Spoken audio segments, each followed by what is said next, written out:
Hey guys, welcome to the Field of 68 YouTube channel. If you like what you see here, hit that subscribe button and you'll get more college basketball content just like this.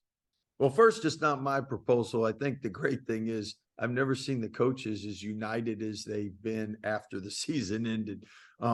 We've all gone from your season ending's like a final exam. So you take a class, you study, and after the final exam, you hopefully get a couple days to relax. You do recruiting in April, and then you refresh in May.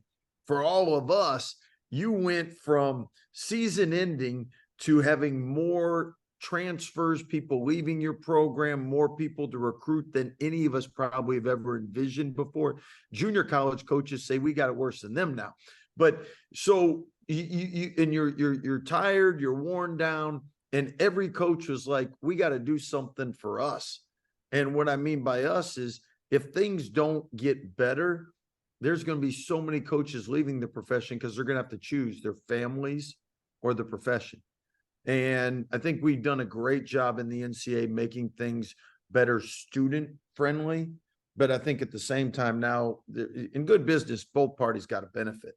And right now is a time where we got to do things where we benefit our profession, because it's unfair for what coaches are going through right now. Someone said with the new rules, it's 75% more work on the exact same job. The last thing I'll say is I was sitting with a guy in Orlando, an NBA coach who now is in college, is an assistant coach. And I said, what's the difference? What do you like? He goes, you know what? In college, it'd be nice if we could actually be home with our families every once in a while and with our teams, because nowadays you're just a full-time recruiter, because it's like the NBA with free agency. Every year, LeBron's a free agent. I mean, how do you balance your family and your school team if you're always trying to bring in 7, 8, 9 guys?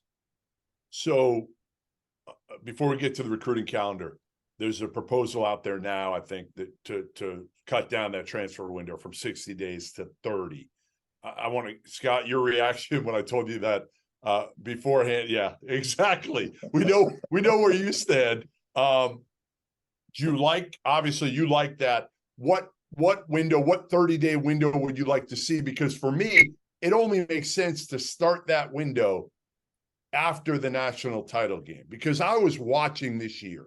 I was watching legitimately, whether it was UConn going into their coach's room on an off day right before the Final Four, and literally their assistants are on Zooms with transfers. And I'm like, what the hell is going on here? These guys are playing for a national title.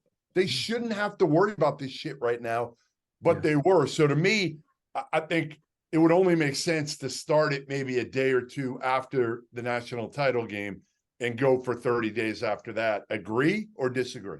So my personal opinion is 100% like you said. I think after the national championship game, we always want coaches to go there and be able to support our profession. So if you stay to the national championship game, that's Monday. That means you leave on Tuesday. I would think the portal opens that Friday. And the reason is it allows you to then go home, talk to your players, and then at that point they have 30 days to leave.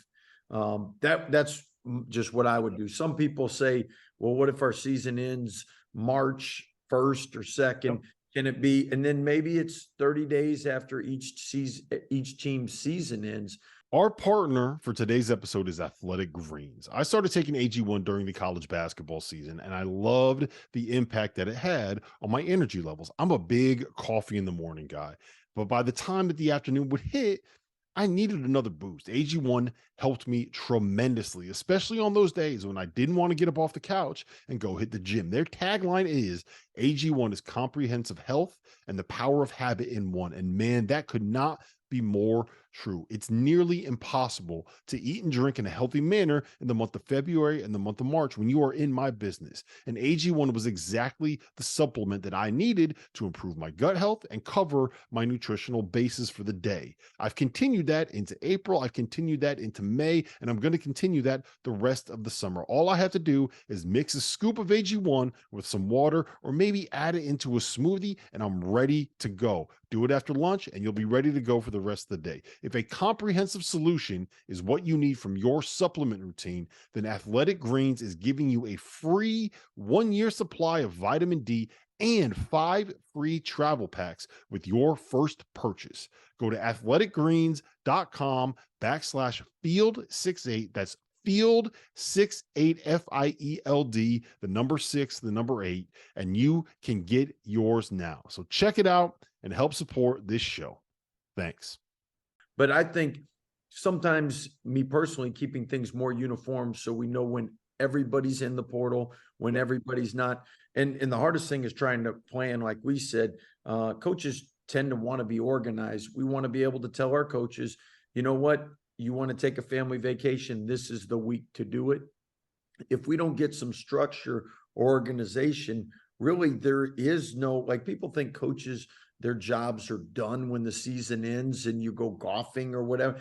We're recruiting, our players are on campus, they leave in May. In May, we're recruiting, trying to get a roster, and then summer school starts June 1st. You're hoping to get it done in time for June, so that and then your kids are there all summer, and then they go home August 11th or 12th. If you're on a foreign tour, you're back August 15th, and your own kids start school. Like, when is there a time where you can go on a family vacation? And again, everybody, grass is always greener. I know our profession's tough. Every profession's tough out there. We just want to make it so that at the end of the day, you can coach and have a family.